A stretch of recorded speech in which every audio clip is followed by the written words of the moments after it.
Bismillahirrahmanirrahim. Alhamdulillahi rabbil alamin. Wassalatu wassalamu ala rasulihil karim. Sözümüzde Rabbimiz Allah'a maqtab ayta отыра бастаймыз. Және Аллахтың игілігі мен сәлемі пайғамбарымыз Мұхаммед Мұстафа саллаллаху алейхи вассаламға болсын. Көбінесе ғалымдар осы құтбаларында егер бір тыңдап байқап жүрсеңіздер, сонда бір сөздермен бастайды: "Хайрул калам каламуллах, хайрул хади хади Мұхаммадин, ва шаррул умури мухдасатуха, ва куллу мухдаса бид'атун, ва куллу бид'атин далалатун" деп осындай сөздермен бастайды. Енді оның мағынасы сөздердің ішіндегі ең жақсы сөз дейді. Ғалымдар айтады, ол Аллахтың сөзі дейді. Енді бұдан енді артық сөз, одан бір жақсырақ сөз расында жоқ. Одан кейін дейді, осы ұстанымдардың ішінде, жолдардың ішінде, өнегенің ішіндегі ең жақсы ол пайғамбарымыз Мұхаммед Мұстафа саллаллаху алейхи вассаламның қалдырып кеткен өнегесі дейді. Одан кейін ғалымдар айтады, ең жаман нәрсе істердің ішіндегі бұл діндегі жоқ нәрселер, дінде жоқ нәрсемен Құдайға құлшылық ету, бидағаттар дейді. Ол бидағаттың бәрі адасушылық дейді. Оның егесі дозаққа түседі деген сөздермен бастап отырады. Бұл хадистерді өздеріне тиек еткен сөздер. Шынымен бұл сөзді бен көбінесе көп ғалымдар өздерінің уағызын, өздерінің құтбасын, өздерінің насихатын осы сөзбен бастайтыны, яғни мұсылмандардың бір қайта-қайта ойланып көрсін, нені басшылыққа алып жатыр, мұсылман болған кезде не үшін мұсылман болды, яғни мұсылман дініне кірген екен адамда бір өзгеріс болу керек, исламға дейінгі, исламнан кейінгі. Исламға дейін қандай болсам, исламға кіргеннен кейін сол күйінде қалып кете беретін болсам, онда бұл әлі исламды толық түсінбегендік болып келеді екен. Сондықтан қазір кезеңде шынымен әрқашанда адам баласы ислам дініне кірген болып есептелмейді, егер Аллахтың сөзі Құранды өзінің сөзінен, өзінің ақылынан, өзінің ойынан жоғары қоя алмайтын болса. Яғни ол деген сөз, егер қайсы бір адам Құранды өзінің ойынан, өзінің сөзінен, өзінің философиясын жоғары қоя алмаса, онда оның ар жағында мен Құдайдан да ақылдымын, Құдайдан да білушірекпін, менің сөзім Құдайдың сөзінен гөрі жақсырақ, сонда мен өз сөзіме ергенім артығырақ, Құдайдың сөзіне ерген деген нәрсе жатады. Ал бұл исламның шекарасына кіргізбейтін сөздер. Бұл шынымен күфірлікке алып баратын сөздерден болып табылады. Тура сол сияқты кімде-кім бірақ Аллахты мойындаймын деп, бірақ оның жіберген пайғамбарының жолынан ұстанбайтын болатын болса, оның сүннетін қажетсінбейтін болатын болса, онда ол адам да шынымен исламды толық түсінбеген болады. Аллах Тағаланың біздерге пайғамбар Мұхаммед Мұстафа саллаллаху алейхи вассаламның жібергендегі мақсатын түсінбеген болып қалады. Егер біз пайғамбарымыздың сүннетін қажет етпейтін болсақ, онда пайғамбардың келуінде не қажеттілік бар еді деген сұрақ туады. Одан кейін көп адамдар енді осы Құдайдың бар екенін айтып жүреді, бірақ сол тапқан құдайларына, сенген құдайларына, Құрандағы көрсетілген құлшылықтан көрі, пайғамбарымыздың үйреткен құлшылығынан көрі өздерінің істеген құлшылықтарымен құлшылық еткенді артық санап жатады. Бірақ бұл да олардың жаңағы істеген құлшылықтарын зая кетуіне себепкер болады. Өйткені пайғамбарымыз Мұхаммед Мұстафа саллаллаху алейхи вассалам деген хадисте "Ман ахдаса фи амрина хаза фалайса минху фахуа раддун" деген, кім біздің әмірімізде, яғни Құранда, болмаса біздің пайғамбардың сүннетінде болмаған бір істі істейтін болатын болса, ол нәрсе қайтарылады, қабыл емес деген. Сондықтан шынымен әрқашанда ислам дініне кіргеннен кейін осы бір мұсылманға өте сауаттылық керек. Ол сауаттылыққа шынымен біз іздену арқылы жетіп отырамыз. Енді жалпы осы сабақтарымызды біз қайтадан бастаймыз. Сол бұрынғы әдеті бойынша дүйсенбі күні біздің ақида сабақтарымыз болып отырады. Ал жаңағы сәрсенбі күні фиқх сабағын жалғастырамыз, Аллах қаласа. Бірақ осы 1-2 апта аптасына әзірге осы ақида сабағын ғана жүргізе тұрамыз. Кейін осы айдың аяғына қарай, болмаса сентябрьдің басына қарай сол фиқх сабағын қоса алып жүреміз, иншалла, Аллах қаласа. Осы жаңағы бүгінгі өзі ақида сабағын орнетін, соң кірісерден бұрын кішігірім бір кіріспелерді айтып кеткіміз келеді. Жалпы Аллах Тағаланың бізге осы тура жолды нәсіп етуінің өзі үлкен бір нығмет, үлкен бір жеңіс. Шынымен адам баласы сондай жаратылған. Аллах Тағала Құранда айтады: "Хулиқал инсану даифан", адам әлсіз жаратылған дейді. Адам бүкіл нәрсені игеріп кетуге, бүкіл нәрсеге қол жеткізуге шамасы келмейді. Біреу физически мықты болып тұрады, бірақ білімнен нұқсан көреді. Біреуде білімде күшті болады, бірақ мал жетпейді. Біреуге мал жетпесе, бала жоқ біреуде. Бұл айтқанда, өзі шыққанда, биттәс кем дүния деген сияқты бір нәрсесі әрқашанда жетпей тұрады. Өйткені бұл адамның өзінің Құдайдың пендесі екенін сезіну үшін Аллах Тағала істеп қойған нәрсесі. Сондықтан мен мықтымын, мен күштімін деп айтатындар жай бір еліріп, тәкаппарланып, сол бір жалған сөйлеушілер болып қалады. Бірақ дүниедегі менде бәрі бар, менде уайым жоқ дейтін ешбір адам жоқ. Ол да өзінің қатты мұқтаж екенін сезініп отырады. Сонда өмірге келгеннен кейін адам баласы бүкіл нәрсеге ие бола алмайды. Бірақ ие болмағаннан кейін адам өкіне бастайды. Ие болмағаннан кейін өкіне болады. Біреу дүниеге, мал мүлікке жете алмағаннан кейін, ол мал мүлікке жете алмаған үшін өкінуі мүмкін. Өзінің кедей халіне өкінуі мүмкін бір адамдар. Біреу үйлен алмай жүруі мүмкін, сол үйлен алмағаны үшін өкінуі мүмкін. Шынымен үйлен алмадым. Үйленсе бір сұлу қызға тап болмадым, әйтеуір біреуді алдым деген сияқты. Оған өкінуі мүмкін. Яки болмаса біреу үйленеді, бірақ бала шағасы болмауы мүмкін. Болса қайтыс болып кетуі мүмкін, соған өкінуі мүмкін. Біреу өзінің өмірдегі мақсатына әйтеуір бір нәрсеге жете алмай өкініп жүреді. Адамда бүкіл нәрсе түгел болған кезеңі жоқ. Бір адамда бүкіл нәрсесінің түгел болған кезеңі жоқ. Әйтеуір бір нәрсе жетпей тұрады. Сондықтан адам баласы өзіндегі жетпейтін нәрсені туралы ойланатын болса, оның өмірінде уайым көбірек болады. Өзіңдегі бар нәрсені ойлансаң, онда сенің шүкірлігің көбірек болады. Мұсылман адам өзіндегі жоқ нәрсе емес, өзіндегі бар нәрсені көбірек ойлайтын адам болу керек. Сондықтан өмірге келгеннен кейін біреуге мал жетпей жатыр дедік, біреуге бала, біреуге әйел, біреуге үй, біреуге көлік, біреуге мансап, біреуге ілім, біреуге білім жетпей жатыр дейміз. Бірақ оның бәріне қатты өкінудің қажет жоқ. Дүние істерінен бір нәрсеге жете алмай қалсаңыздар, оны қатты уайымдамаңыздар. Дүниенің істерінен бір нәрсеге жете алмай қалсаңыздар, уайымдамаңыздар.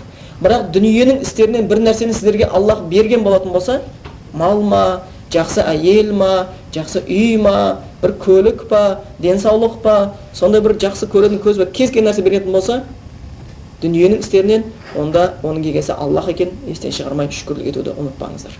Мұсылман осылай өмірге жоқ нәрсеге сабыр қылады, бар нәрсеге шүкір қылады. Сол үшін мұсылман өмірде жүрегі тыныш өмір сүреді. Мұсылман емес адамдар жоқ нәрсеге уайымдайды, бар нәрсеге күфірлік қылады. Сол үшін оларда бар болып тұрса да көбінесе бақытсыз. Сол үшін бақытсыз. Ол мерседестің рөлінде отырып долдану мүмкін да, жынеген. Ашу келіп. Ол коттеджінде отырып айқай шу шығару мүмкін. Ол күніге 3 мезгіл тамақ емес, 24 сағаттың соның бүкіл ұйықтағаннан уақытысынан басқасын бәрін ішіп жеуі мүмкін. Бірақ соның өзінде тойдым, болдым деп сөз айтпастан әрқашанда осындай бүліктер шығарып отыруы мүмкін. Сондықтан мұсылман адам сондай бір ерекше болу керек. Бар нәрсеге шүкірлік етуші, жоқ нәрсеге сабырлық етуші болып отыруымыз керек. Сондықтан бұл өмір дүниенің құны, жалпы алып келген хадис бойынша біз бір естеріңізде қалған шығар, айтып кеткенбіз. Егер бұл дүние деген пайғамбарымыз Мұхаммед Мұстафа саллаллаху алейхи ва саллям Құдайдың қасында шыбынның қанаты құрлы құны бар болса еді, бағасы құны, онда Аллах Тағала ол дүниені онда кәпірге дейді, бір жұтым су бермес еді дейді. Егер құны бар болса, шыбын қанаты құрлы. Онда болмаса, бұныменен қатты өлшемейді екен. Сондықтан біз дүниеде бір нәрсеге жете алмай қалуымыз өкінбеуіміз керек. Бірақ шындап келгенде осы отырған баршамызға бір қатты қуанатын үлкен нәрсе бар, ол иман нығметі. Біздің осыға жеткеніміздің өзі үлкен жеңістік. Бұдан кейінгі нәрселерге, бұдан кейін басымызға келетін қиындықтарға, дүниеге байланысты, бұдан кейін осы дүниеге қатысты проблемаларға, бұдан кейін нәрселерге онша қатты мән бермесеңіздер де болады. Өйткені ең үлкен жеңістік бұл Аллахтың өзінің сүйген құлдарын қатарына қосып иман бергені, сол иман арқасында біз Аллахтың сөзін тыңдап жүргеніміз, сол иманның арқасында пайғамбар Мұхаммед Мұстафа саллаллаху алейхи сүннетіне еріп жатқандығымыз, сол иманның арқасында харамнан тыйылып халалға ұмтылып жатқанымыз болып келеді. Сондықтан біздің шынымен бұл өмірде қай күйде, қай жерде болсақ та, бізге Аллах тағала осы бір хидаятты, иманды нәсіп еткеннен кейін, менде бір нәрсе жоқ деп қатты уайымдаудың қажет жоқ. Керісінше, елде жоқ. Аллах тағала тек сүйгеніне беретін, Бұхарида келген сияқты, Аллах тағала дүниені сүйген құлына да береді, сүймеген құлына да береді, бірақ иманды тек сүйген құлына береді дейді. Сондықтан сол сүйген құлына беретін осы бір нығметке жеткеніміз үшін Аллахқа сансыз шүкірліктер, мақтаулар айтқанымыз өте жақсы. Одан кейін және де бір нәрсе, әрбір ақылы бар адам бір нәрсеге ойлану керек. Өмір сүргеннен кейін ойлану керек. Құранда афала ятафаккарун, афала таъқилун, афала та'ламун дейтін аяттар көп.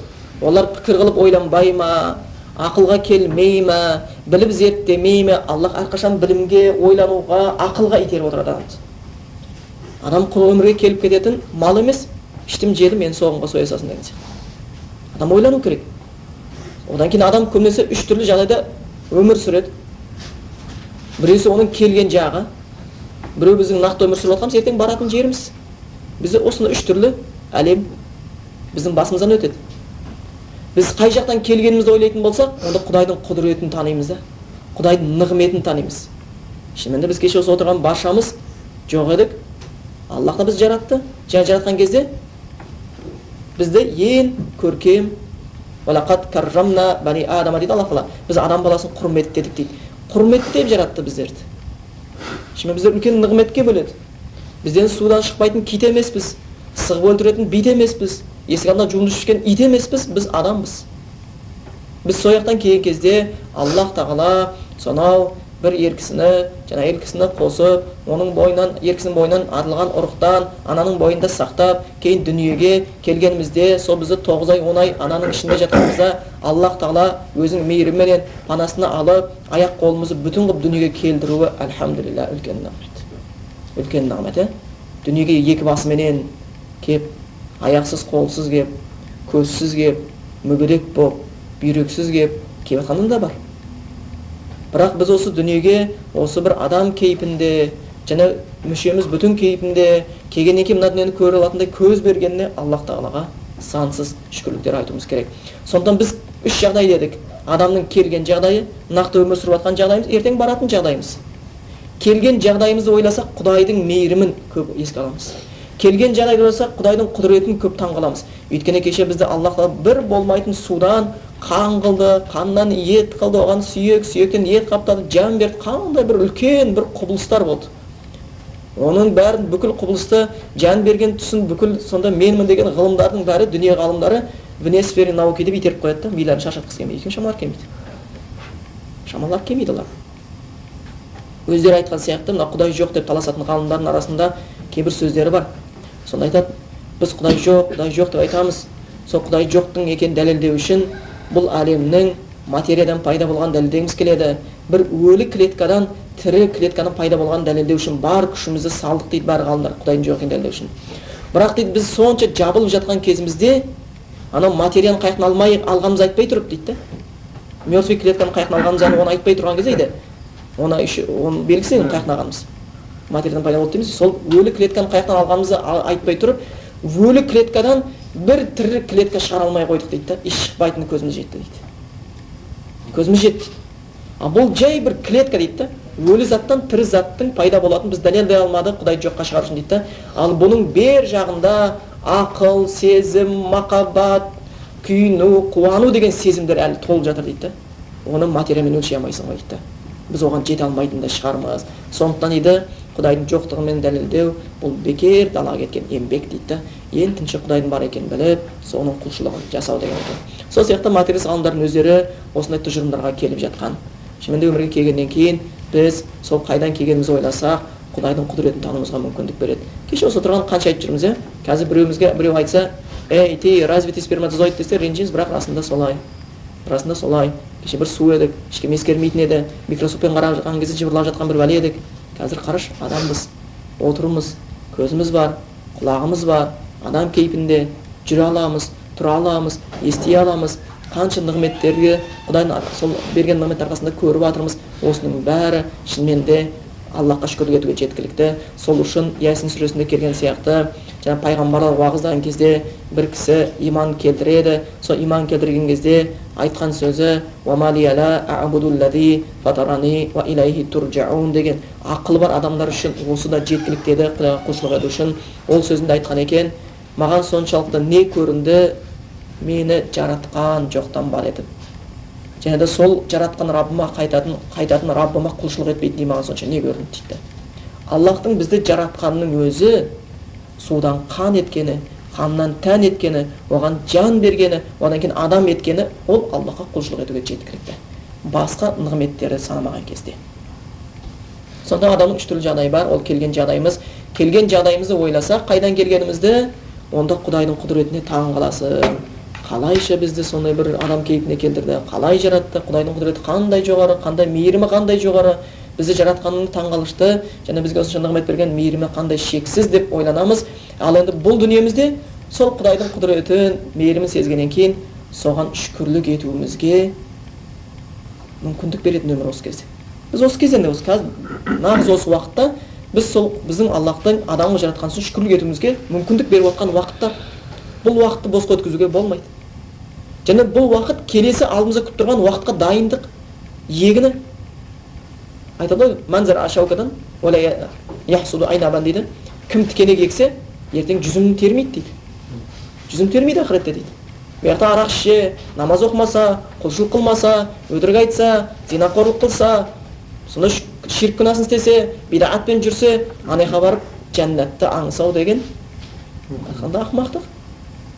Сондықтан біздің қазіргі мынау нағыз өміріміз, өмір сүріп жатқан өміріміз, біздің адам жатқан Аллахқа шүкірлік етуімізге, Құдайдың бізге берген нығметтеріне шүкірлік етуге мүмкіндік беріп тұрған кезең, және алдымыздағы күтіп тұрған өмірге дайындық жасауға мүмкіндік беріп тұрған кезең.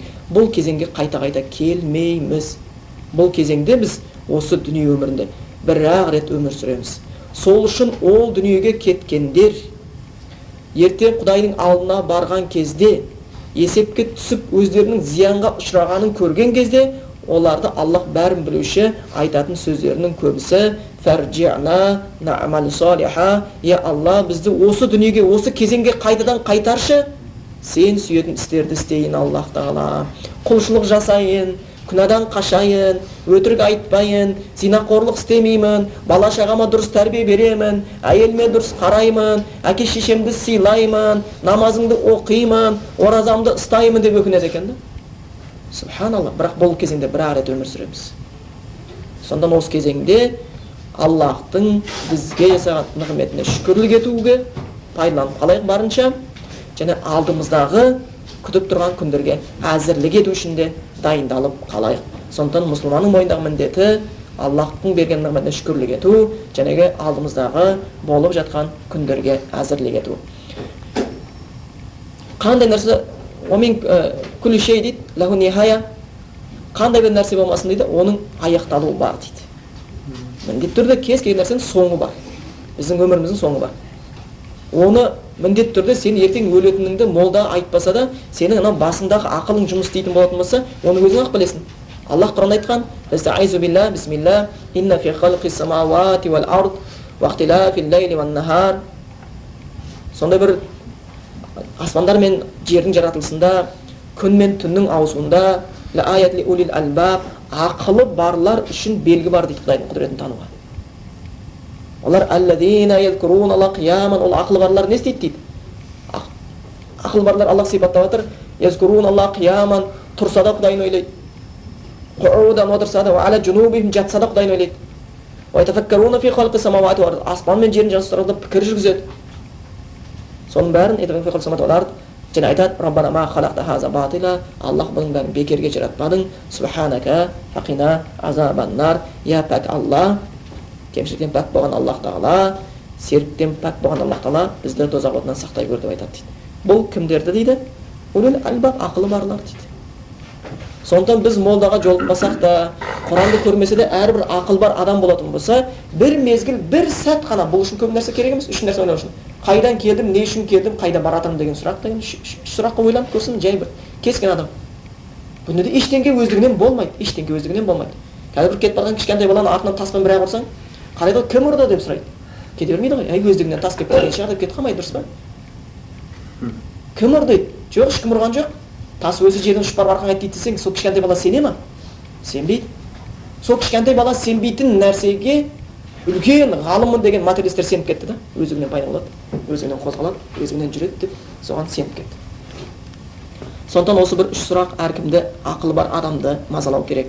Шынымен біз Құранды көрмесек те, пайғамбарға жолықпасақ та, әрбір табиғатта құбылыс, егер ақылымыз бар болмаса, аспанға, жерге, маңайымызға, тауға суға қарасақ, соның бәрі уағыз айтып жатыр.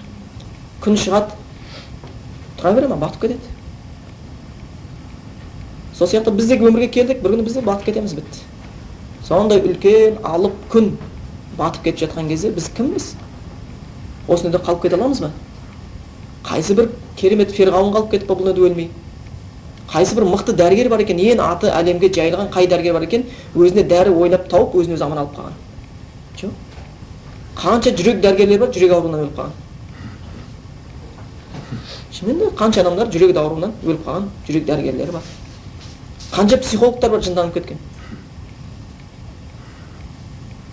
Өздері шынымен жынданып кеткен.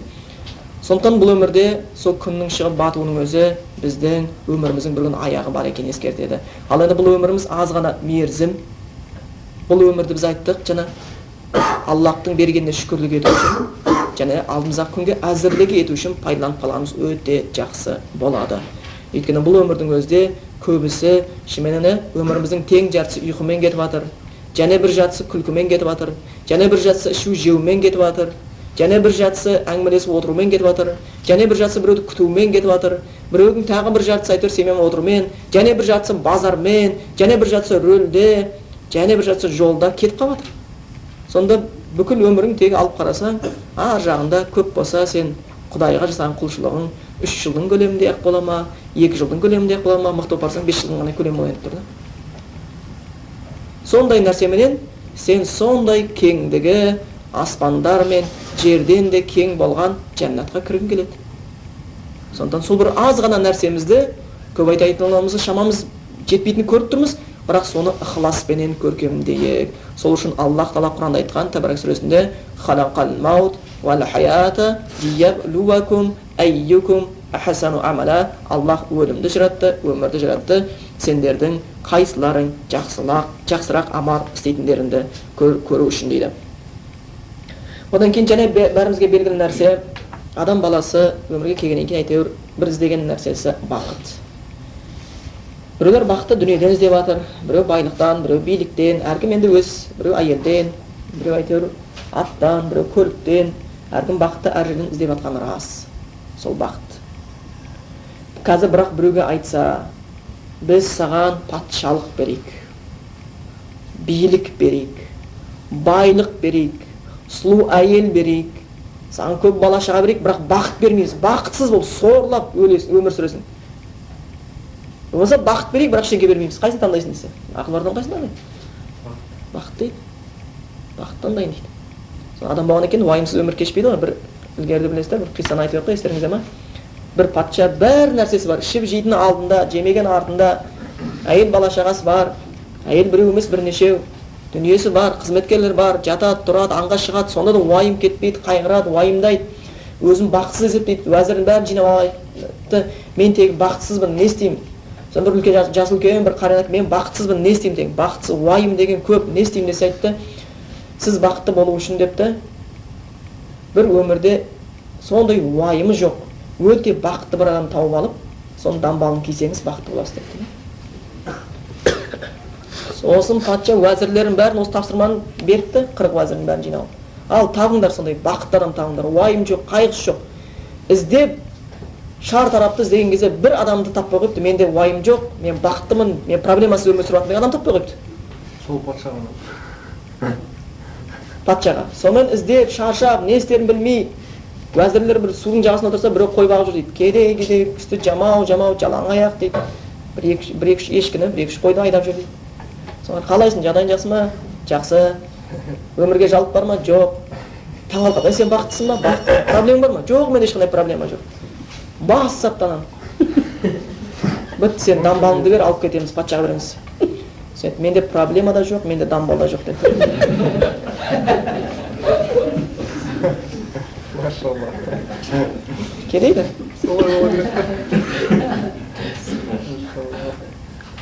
Сол сияқты бұл өмірдің жүрекке еніп кетсе қайғы береді. Сондықтан бұл өмірдің дүниенің нәрсесін бәрін қолда ұстау керек. Берсе Аллах шүкірлік, бермесе сабырлық қылуымыз керек болады. Сондықтан өмір әрқашанда біздің негізі енді дүние біздің қолымызға келсін, келмесін, байлыққа ие болайық, ие болмайық, билік тағдырымызға жазылсын, жазылмасын, бірақ Аллах Тағаланың біздің осы ислам жолына салғаны бұл бақыт. Осы бақыт. Міне бақыт осы.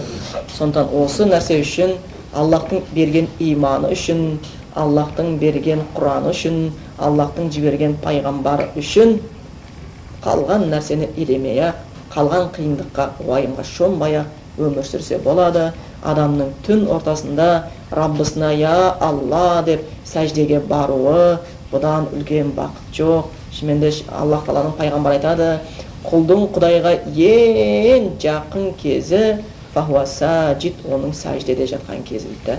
Соны сәжде жатып, соны сезінсек, онда субханаллах, бүкіл әлемнің иегесі болған Аллахқа жақын болу, онымен арамызда қарым-қатынасты дұрыстау, оған құлшылыққа тұру, намазымызда қиямда Аллахтың үйреткен Құран аяттарын оқу, рукуға барып Аллахты ұлықтау, сәждеге барып Құдайдан қажетімізді сұрау, бұл үлкен бақыт. Бұл шынымен үлкен бақыт болып келеді екен. Енді біз және осы жерде айта кететін нәрсеміз, мұсылмандардың қазіргі кезеңдегі жағдайы. Мұсылмандар қазіргі кезеңде кішігірім бір қиыншылықтар көріп жатады. Әлемдегі мұсылмандар болсын, бір сондай қиыншылықтар көріп жатқанын көзімізбен көріп жатқанымыз рас. Сынақтар көріп жатыр. Басқасын көріп жатырмыз. Соның бәрін көріп жатырмыз. Мұсылман жасатын уақыт бір дене сияқты дейді. Сондықтан сен бір әлемнің екінші шетінде бір мұсылман қиналып жатса, бір мұсылманның баласы қарны шырылдап жылап жатса, сенің де жүрегің ауырады. Сен де уайым кешіп кетесің, сен де қиналып кетесің. Біреу зардап көрсе, соның бәрі оңай емес. Тіпті қасымызда жүрген мұсылманның бір қиналғанын көрсек, қасымызда жүрген бір мұсылман әйелдің қиналғанын көрсек, мұсылман бауырымыздың, мұсылман баланың қиналғанын көрсек, жүрегімізге ол елеулі өзінің әсерін тигізеді. Сонда біз мұсылман ретінде оларға әрқашанда шамамыздың келгенінше көмекке асқанымыз жақсы болып келеді. Сондықтан шынымен де ман кана фи ауни абдихи кана Аллах ауни ахихи кана Аллах фи аунихи дейді. Кім өзінің мұсылман бауырының жәрдемінде болса, Аллах оның жәрдемінде болады деген екен. Сондан әрқашанда сол қиналған мұсылман бауырларымызды естен шығармай, оларға келсе, қолымыздан келсе қолымызбен, қолымыздан келмесе дұғамызбенен оларға әрқашанда бір амандық, саулық тілегеніміз жақсы болады.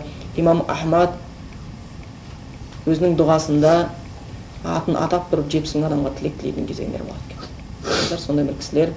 Сонда шынымен де қазір қанша бір бауырларымыз бар, бірақ Аллахқа шүкір, кеше ислам діні өте аз нәрседен басталған, қазір көп, алхамдулилля көп мұсылмандар. Кеше ойлаңыздар, Хазірет Омардың ислам дінін қабылдаған кезең. Хазірет Омар қаншасыншы адам болып қабылдады исламды? 40-шы адам болып, 40-шы адам болып исламды. Сол кезде 39-ақ адам бар еді. Хазірет Омар қолына қылышын ұстап, пайғамбарды өлтіремін деп кетіп барған кезде, пайғамбар қасында 39-ақ адам бар еді. Кейін өзі ислам дініне кіріп кетті. 40 адам болды. Кейін олар Құдайына құлшылығын жасады. Кейін ислам күшейді. Сонда мүшриктер жиналып, қой бұл мұсылмандарды қырайық, жояйық, бәрін талқандайық деп Бадыр соғысында кәфірлер мен мұсылмандар арасында соғыс болған кезде мұсылмандардың саны қанша еді сол кезде? 300. 300-ақ мұсылман. Әлемде, жер шарында 300-ақ мұсылман еді. Сол 300 мұсылман өздерінің иманының қуаттылығының арқасында, Аллахтан қорыққандықтардың арқасында, сүннеттен бекем ұстанғандықтардың арқасында қазір мұсылмандардың саны 300 тұрмақ, 300 миллионнан асып кетті. Миллиард. 300 мұсылманның істеген ісін сол 300 миллион мұсылман істей алмай жатыр қазір. Неге? Өйткені Аллах Құранда айтқан: "Ин тансуруллаха янсуркум". Егер сендер Аллахқа жәрдем етсеңдер, Аллахқа жәрдем етсең, Аллахтың дінін орнатсаңдар, янсуркум, Аллах сендерге жәрдем етеді деген. Оның ішінде бидағатпен жүргендер бар, өзінің сөзін Құраннан жоғары қойып жүргендер бар. Оның ішінде ширкке батқандар бар. Оның ішінде сүннетті жеп көретіндер бар. Сүннет десең тегі дұшпан. Қазір кімнің тура мұсылман, кімнің бұрыс мұсылман екенін халық ажырату қиын болып қалды, дұрыс па? Шайтанның сондай бір уасуастарының көбеюінен. Анау Қожа Ахмет Яссауиді арыстан бабты аралап, әулиелерге түнеп, солардан тілеп, сонда үлкен бір күнә істеп, ширк күнәсін істеп жүргендер, өздерін нағыз мұсылман, нағыз діндеміз, жәннаттың жолына кетіп бара жатырмыз. Олар да Алла дейді, олар да пайғамбар Мұхаммед дейді, олар да Абу Бәкір дейді, Омар дейді, намаз оқып жатады, тақия киіп алған, орамал тағып алған, сөйтіп жүреді. Және енді оларға біреу келіп айтса: "Ей, Құдайға серік қоса болмайды, рухқа сені ширк десең", оны не дейді? "Ай, мынау уахабис екен. Мен мұсылман, мынау уахабис" дейді. Сонда кім мұсылман, кім мұсылман емес екен? Халық ажыратудан қалды. Онымен қоймай, мұсылмандарға жалған аттар жабыла бастады. Мұсылман террорист, мұсылман экстремист, мұсылман қырушы, жоюшы, бауыздаушы, қорлаушы, тонаушы, зорлаушы. Субханалла, сіздер отырсыздар. Құранның қайсы аятынан Аллах Тағала сіздерге барып біреудің әйелін зорлап, тартып зорла деп айтты? Кесіріңіздер ме сондай нәрсе? Керісінше зинақорлықтың үлкен күнә екенін айтады. Біреудің дүниесін тартып ал деп айтып па Құранда? Біреуді өлтіріп кет деп айтып па? Ондай нәрсе әлбетте жоқ. Сондықтан бұл дін адамзат баласын тірілту үшін келген. Бірақтан біз білеміз, мұсылмандар бұндай қиыншылыққа көріп отқан себептердің біреусі екі нәрсе. Бірінші, олардың дұшпандарының олардың санын артқан қаламағандығы. Құранда айт бар: "Фастаизу билла ва лан тарда анкал яхуду ва лан насара хатта таттабиа миллатахум". Олар сендерден дейді, яхуди мен христиан, еш уақытта риза болмайды. Пайғамбарға айтылып жатыр, иманы күшті пайғамбар айтады: "Саған еш уақытта риза болмайды, сен сол христиандардың, яхудилердің жолынан жүріп кетпейінше". Олар тынышталмайды, бітті. Осы нәрсе болмайынша еш уақытта риза да болмайды, олар тынышталмайды да, олар жапқан жаласын жаба береді, сен олардың жолынан жүріп кеткенше деп пайғамбарға айтып жатыр. Олар пайғамбар Мұхаммед Мұстафа саллаллаху алейхи тура жолдан азғырғысы келген адамдар, енді бізді әлбетте азғырғысы келеді. Бізге де риза болмайды. Біздің намаз оққанымыз, біздің Құран оққанымыз, біздің орамал таққанымыз, біздің сақал өсіп кеткені, біздің баламыздың түргеніміз, олардың бәріне ыза келтіреді. Қайтсем мен сияқты қыламын мыналарды, қайтсем осыны дискотекаға кіргізем, қайтсем намазын тастатам, қайтсем Құраннан алыстатам, қайтсем күнәға түсірсем, қайтсем шоқындырсам, қайтсем не алсам деген сол армандар көксеп тұрады. Сондықтан олар осы нәрсеге ұмтылумен болады. Сондықтан өмірде қазіргі уақытта Аллах тура жолды бергеннен кейін осыны ажырап қалмауға тырысуымыз керек. Өйткені мынандай нәрсені естен шығармайық. Қазір кезде күнә менен күдіктің көбейген заманы. Күнә мен күдіктің көбейіп кеткен заманы. Бұл әрқашан сондай болған. Екеуі де иманға үлкен зиянын береді. Күдік адамның жүрегіне кірсе, өзінің дінінің растығынан алыстатады. Күнә адам жүрегіне кірсе, иманын әлсіретеді. Екеуі де жақсы емес. Сол үшін осы заманда күдікпен күресу үшін бізге білім керек. Күнәмен күресу үшін бізге иман керек. Осы бір нәрсеге әрқашанда көңіл бұруымыз қажет. Енді және де бір нәрсе айта кетейік. Біз осы ақида деген сабағын өтеміз. Өйткені бұл исламның бір қуаттайтын сабақтарының біреусі. Мұсылманның күштілігі осыда, мықтылығы да осыда. Өйткені бұл ақида сабағы мұсылман мен оның Раббысы Аллахтың арасындағы қарым-қатынасты дұрыстауды үйрететін сабақ. Біз қай кезде өзіміз бен Аллахтың арасында қарым-қатынасты дұрыстасақ, онда Аллах Тағала біз бенен адамдардың арасындағы қарым-қатынастарды дұрыстайды. Сол үшін бұны шариғатта ман аслаха ма байнаху ва байналлах аслаха Аллаху ма байнаху ва байнан нас дейді. Кім өзі менен Аллахтың арасында қарым-қатынасты дұрыстаса, онда Алла ол менен адамдардың арасында қарым-қатынасты дұрыстайды деген екен. Сондықтан біздің жеңісіміз қылышта емес, біреудің басын жарғанда емес, біреудің көзін жарғанда емес, біздің жеңісіміз біздің дінге кіруімізде. Сол үшін Аллах Тағала Бақара сүресінде айтады: "Фастаизу биллах я айюхаллазина аману дхулу фиссилми каффа". Ей иман келтіргендер, ислам дініне толығымен кіріңдер дейді. Өзің ұнаған жерін алып, ұнамаған жерін тастап кетіп емес, толығымен кіріңдер. Уала таттабиу хутуати шайтан, шайтандардың жолына ермеңдер дейді. Yani ислам дініне толық кірмей қалу шайтанның азғыруы, шайтанның жол көрсетуі. Сонда мүмкін болса, біз шамамыз келгенше исламның дініне толық менен кіруіміз керек. Біз иншалла ислам дініне кірсек, жеңіс өзі жетіп келеді. Жеңіс өзі жетіп келеді. Біз ислам дініне өзімізді дұрыстасақ, ислам дінінде бала-шағамызды, әйелімізді, туған туысқанымызды, жүрген ортамызды дұрыстасақ, жеңіс өзі жетіп келеді. Сондықтан осы бір нәрселерде әрқашанда керекті болған нәрселердің біреуісі адамның ақыретті көбірек ойлануы, соның ішіндегі Аллахпен болған осы қарым-қатынас дұрыстау оған бізге ақида үйретеді. Қазір адамдарды қарап отырсақ, ақырет туралы ойлауды мүлден естен шығарды. Енді мүмкін оған неше түрлі нәрсе бар. Дін үйретіліп жатқан жоқ, біріншіден. Екінші, дүниеге қызығушылықтары артты. Үшінші, пайдасыз нәрсе көп оларға. Бас бос емес. Бір нәрсеге, шелекке бөтен нәрсені салып тастасаң, оған толып қалса, екінші нәрсені кіргізе алмайсың. Сондықтан олардың басы да, жүрегі де бос емес. Құранның аятына, хадиске бос емес. Оның бәрі өсекпен, өтірікпен, музыкамен, саясатпенен, дүниеге деген махаббаттан толып қалған. Одан бір орын босатпайынша, ол жерге кіргізу өте қиын. Әсіресе мына заман бір музыканың, соның ішінде жаман музыканың заманы болды. Мына білесіздер ме? Сиырлар сауатын жерде, қазір сиыр сауатын кезде не істейді? Музыка қойып сауады. Не үшін? Сөйтсе, оны зерттесе, сүт көп береді екен. Неге бұл сиыр сүтті көп береді музыка тыңдаса деген ой келсе, неге музыка тыңдамаған кезде сиыр сүтті көп бермейді? Неге музыка тыңдаса сиыр сүтті көп береді? Деген зерттеулер жүргізсе, музыка тыңдамаған кезде сиыр бұзауын ойлайды екен да, сөйтіп желіне сүт бермей сақтап қалады екен. Мына сауған адамдар біледі, сауған кезде сүт шықпай қалады, ұрып қойса қайтадан сүт шығады. Сонда сиыр өзінің болашағын, ұрпағын, бұзауын ойлап сүтін бермей қояды екен. Ал музыка тыңдап қойған кезде бұзауды ұмытып кетеді екен да. Бақытты өзінде бәрін сауып ал, түгел, тамшы қалдырма, салбырап қасты. Бізде сондай заман болды, бұл музыка ақыретті ойлауды естен шығарып жіберді.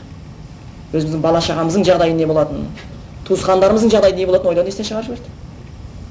Бәрі бүкіл күш-жігерімізді дүниенің ісіне жұмсап жатырмыз. Бүкілін алып қал, ақыретке түк жоқ. Бала-шаға түк жоқ. Сонда шынымен де бұл әр нәрседе қазір кезде қаншалықты бір қоғамда осындай бір шайтанның сондай бір айдалары кіріп кеткен, сонда адамдардың дінге келуі өте қиын болып жатқан. Сол үшін Құранда «Валақад зарана ли джаханнама кафиран минал джинни вал инс» дейді. Расында біз дозаққа жындардан және адамдардан көбісін дозаққа жараттық дейді. Көбісі кәсир, көп. Сол үшін дінге келмей қалатындар өте көп болады. Өйткені олар осы бір ақиқатты ойланбағандықтарынан. Қарап отырсаң, солардың бәрі өткенде футбол болды, футболға жанын берді. Сол адамдарға намаз оқы десең, азаңда тұрамайын деп айтады.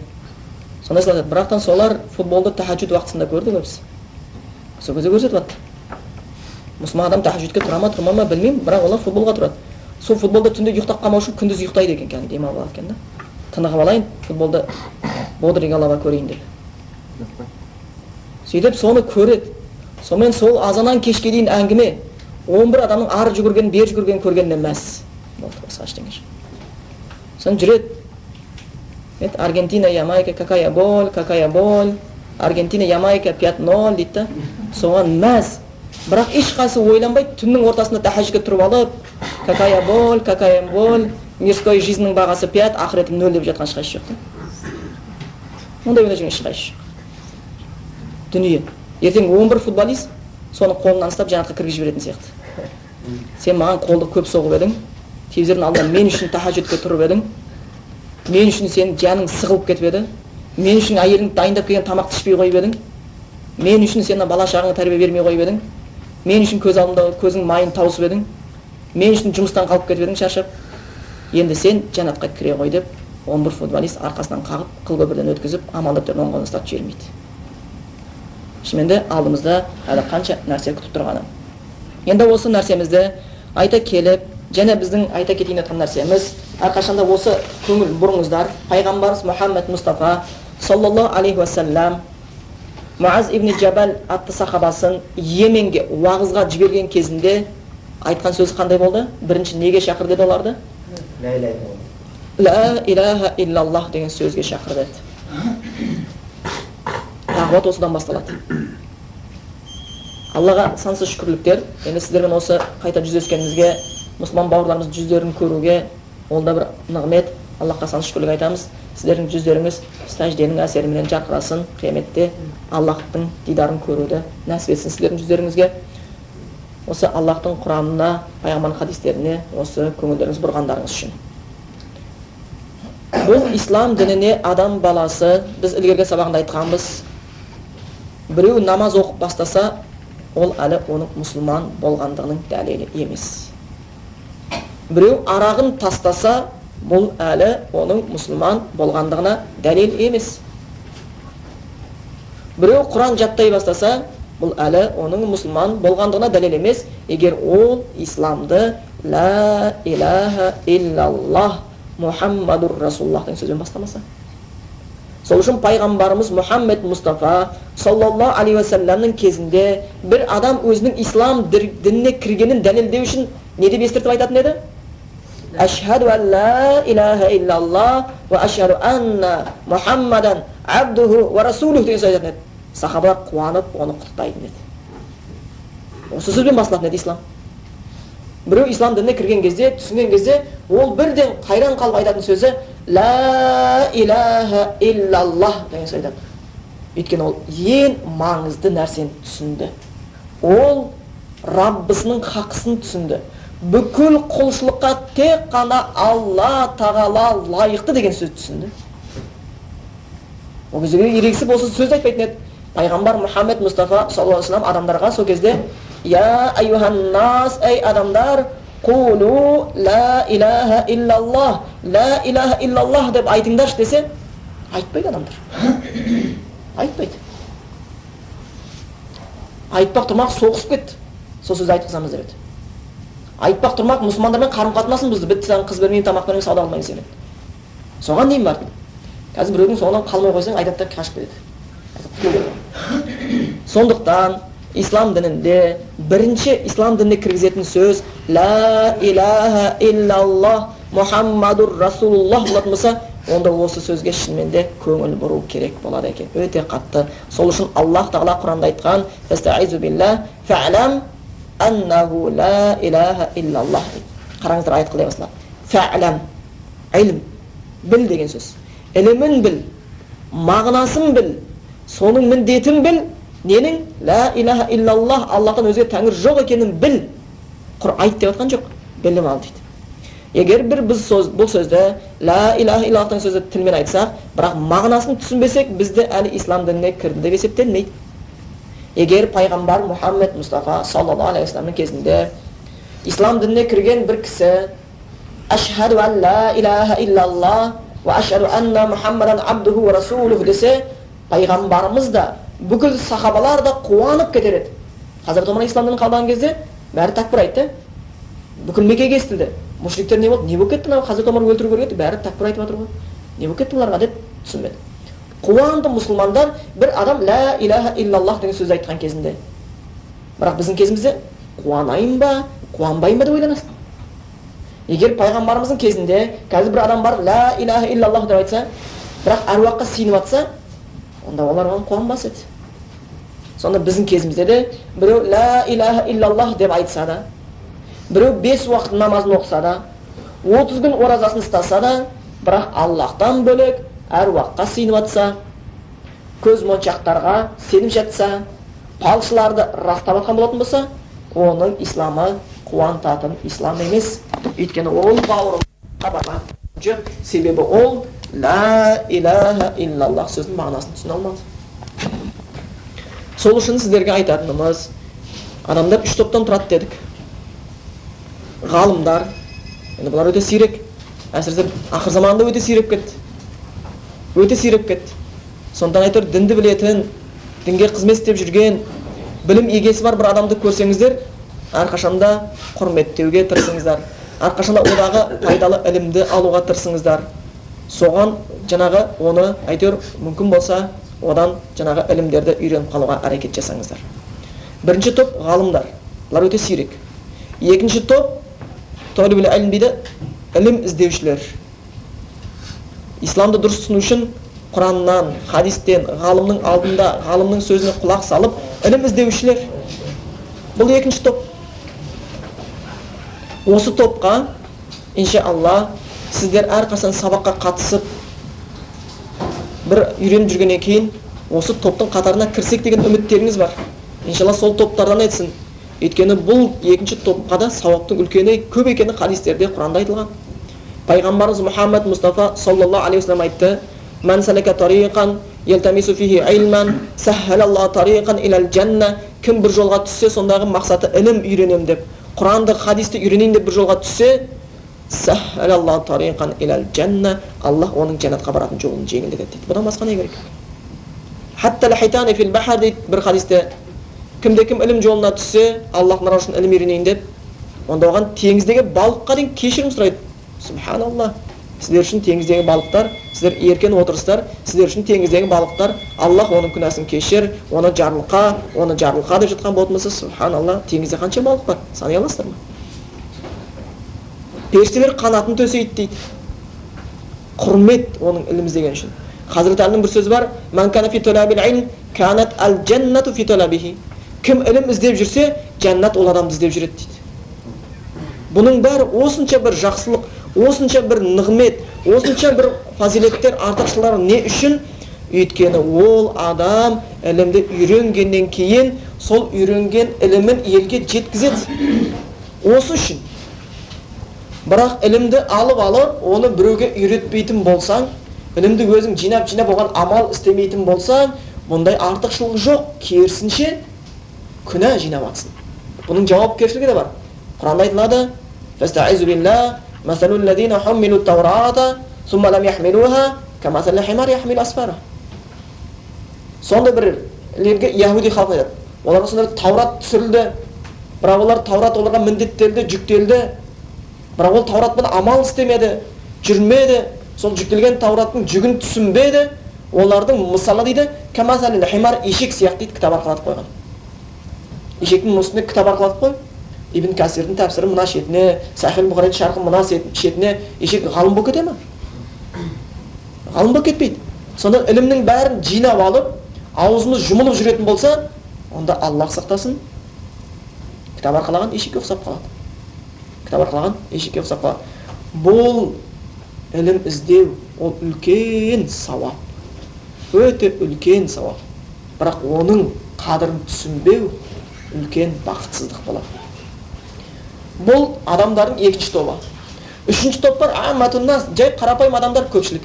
Олар жұмыста, олар да Құдайын танығысы келеді, олар да таухидты түсінгісі келеді, олар да 5 уақыт намаз оқысы келеді, олар ілім ізденуге кей кезде уақыт таппай жатады. Енді соларға үйретушілер осы сіздер, біздер.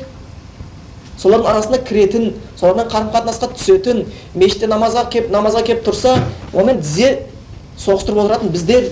Сәждеге барса бірге сәждеге баратын біздер. Содан оның ахуалын сұрап, оның ақыретке деген қадамын адымдайтын, жылдамдатып, тозақтан құтқарып отыратын сіздердің алған білімдеріңіз болу керек. Осы нәрселеріңіз әрқашанда үйретуге талпынуларыңыз керек. Сондықтан бұл екінші топта жүргеннен кейін, енді біздің мойнымыздағы ондай болса біреуге үйрету керек болмаса, онда бірінші біздің дағуатымыз қай сөзден басталу керек екен? Ла илаха иллаллах. Муаз ибн Джабалды пайғамбарымыз Мұхаммед Мұстафа саллаллаху алейхи ва саллям Йеменге жібергендегі айтқаны: бірінші сенің оларға үйрететін сөзің ла илаха иллаллах. Бір хадисте келеді: айюахидуллах, таухидты үйрет дейді. Таухидты үйрет дейді.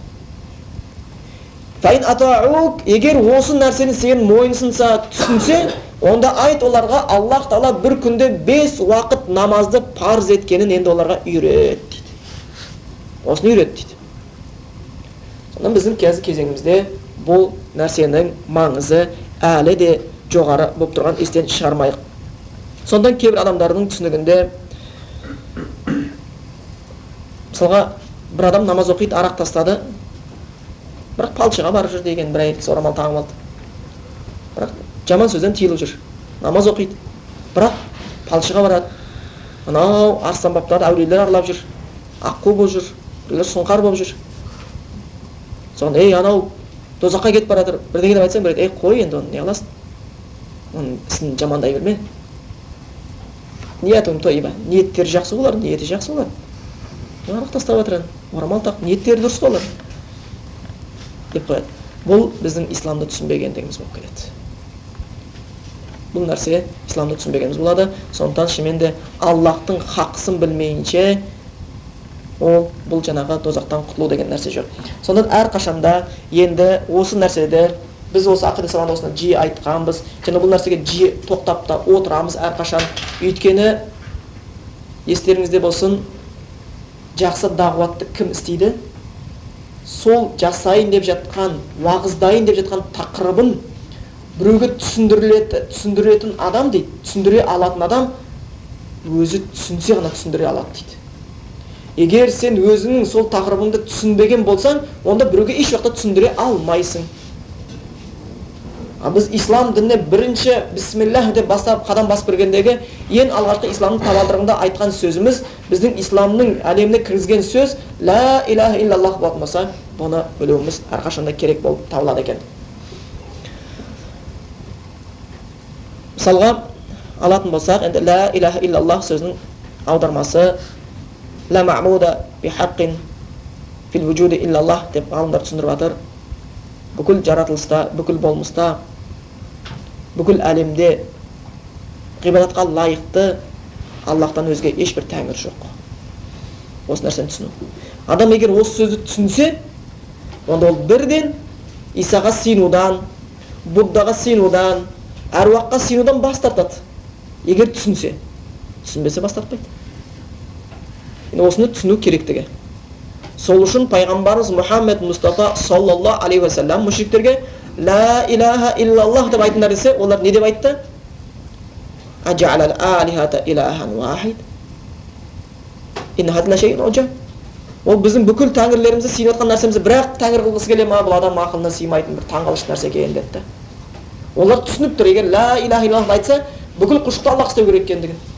Сонда қазір кезде біздің бауырларымыз да ла илаха иллаллах сөз айтқан кезде бүкіл құлшылыққа Аллах лайық екенін түсінген кезде бұл сөздің мағынасын түсінген болады, исламды түсінген болып келеді. Өйткені біздің қазір кезімізде өте көп нәрселерді көреміз. Сонда ширк күнәсіне байланысты біреулер ойлайды екен, ширк дегеніміз Құдайды ұмытып басқа нәрсеге сыйыну. Жоқ, бұл ширк емес.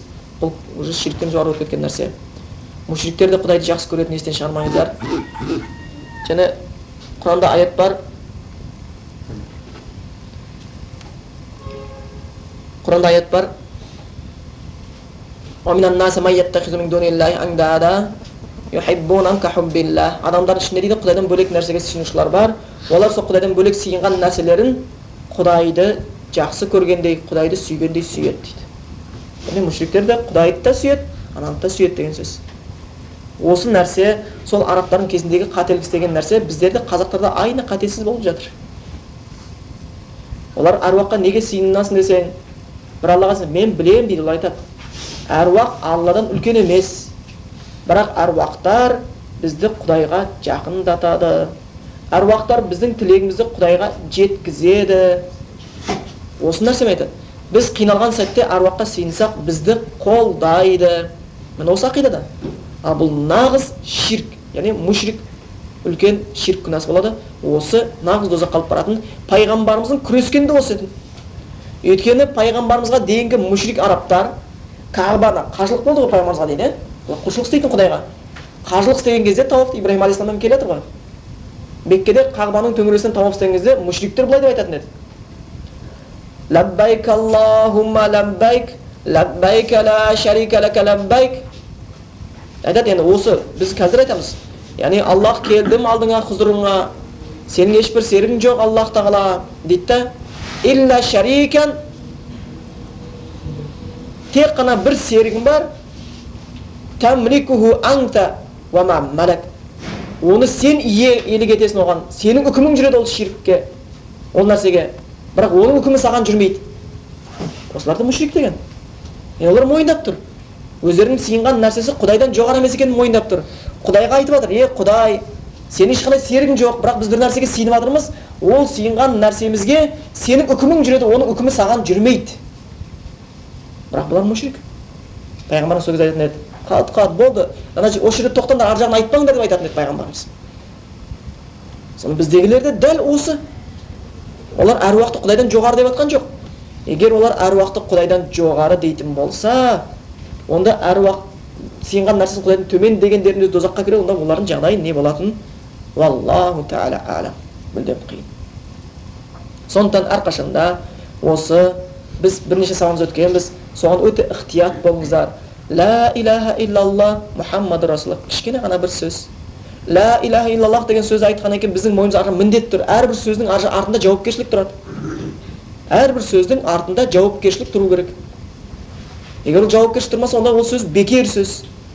Ла илаха иллаллах деген сөздің артында жауапкершілік бар. Ол жауапкершілік: Аллах Тағала, мен бұдан былай қарай мен сенен өзге нәрсеге сыйынбаймын.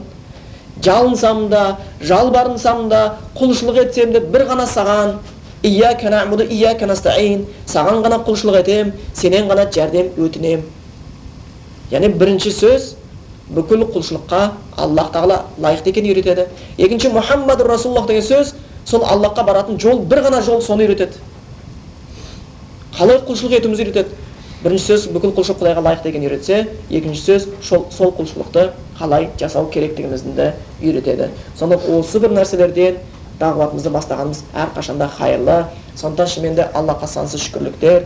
Сөзімізді аяқтай келе айтатынымыз: Аллах Тағала біздерге, қазір діндер көп, әр дін өзінің несін жасап жатыр. Әсіресе осы қалада өздеріңіз көздермен көріп жатсыздар. Бұяқта мешіттен гөрі басқа нәрселер көп, басқа бір дін егелерінің табынатын жаңағы орындары, құлшылық орындары мешіттерден гөрі көбірек. Солар өздерінің несімен тартып жатыр. Солардың біреусімен барып сөйлесіп көрсеңіздер, сіздің дініңізді жоққа шығаратын бір дәлел келтіре алмайды. Олар бүкіл дін егелерін салыстырып көрсеңіз, бәрінде ширк күнәсі бар, исламда ғана ширк жоқ. Нағыз исламда ғана ширк жоқ. Олардың бәрі ұстанғандары Библия бола ма, басқа бола ма, бір оригиналын әкеп берші маған десең, әкеп бере алмайды. Ал Құран әлі күнге дейін сақталып тұр. Бұл үлкен нығмет, сенің хақ дін екенін дәлелдейтін. Құран сол кезде Аллах оны сақтаймын деді: Инна нахну наззална зикра ва инна лаху лахафизун. Біз бұл Құранды түсірдік, ол Құранды қорғаймын деді, сөзсіз қорғаймын деді. Олардың кітаптары сақталмады. Әр поптың қолындағы Библиясы бір-біріне ұқсамайды. Сол күйінде жүріп жатыр, бірақ солар адамдар өздеріне тартып жатыр. Олардың пайғамбарын айтқан пайғамбарлары оны Құдай дәрісіне жеткізді, бірақ сол Иса пайғамбарды біз де білеміз. Бірақ олар пайғамбар, Иса пайғамбар туралы бар әңгімелері, оның чудесное рождение дейді, ғажайып дүниеге келуі әкесіз. Одан кейін бір аз ғана мерзім 3 жылдың көлемінде хаварилерге, және өзінің апостол дейді, соларға жасаған уағызы 3 жылдық. Одан кейін оның өлгені дейді, бітті. Олардың айту бойынша. Осы 3 тақырыптан басқа ештеңе айта алмайды Иса жайында. Ал біздің пайғамбарымыз Мұхаммед Мұстафа саллаллаху алейхи вассалам туралы том-том кітаптар бар. Өмірге шыр етіп келгеннен бастап өмірден өткенге дейінгі нәрселер жазылған. Бұның өзі ислам дінінің ақиқат екеніне дәлел болып жатыр. Құранымыз бар, пайғамбарымыз бар. Бізде ешбір дінде мына хадис ілімі жоқ екен. Тек ислам дінде ғана бар екен хадис ілімі. Басқа бір дінде хадис ілімі деген, мына иснат, пайғамбардан бізге жеткенге ілім бар ғой сол. Хадис сахих, заиф деп бөліп жатамыз ғой. Бұндай ілім басқа дінде жоқ. Өйткені оларда сахих, заиф емес, бәрі заиф оларда. Өздері үшін бәрі сахих. Оларда бір жоқ жүйе, нақты дәлел деп айта алмайды. А біздерде пайғамбар аузынан шыққаннан бастап, оны кім естіді, кім жеткізді, бүкіл аты, семьясы, тұрған жері, мінезі, құлқы бәрі жазылып кеткен. Бұл ілім исламнан басқа ешбір дінде жоқ. Сонда шынымен де осындай бір құндылықтар тұрған кезде сол нәрсені түсініп, сол нәрсені түсіндіру, осы ілім алып жатқаннан кейін сіздердің мойындарыңызға жүктеледі. Иншалла, осымен уақытымыз жақындап қалған екен. Аллах Тағала нәсіп етсе, тағы жүзе жатамыз. Иншалла, сабақтарымызды жалғастырамыз.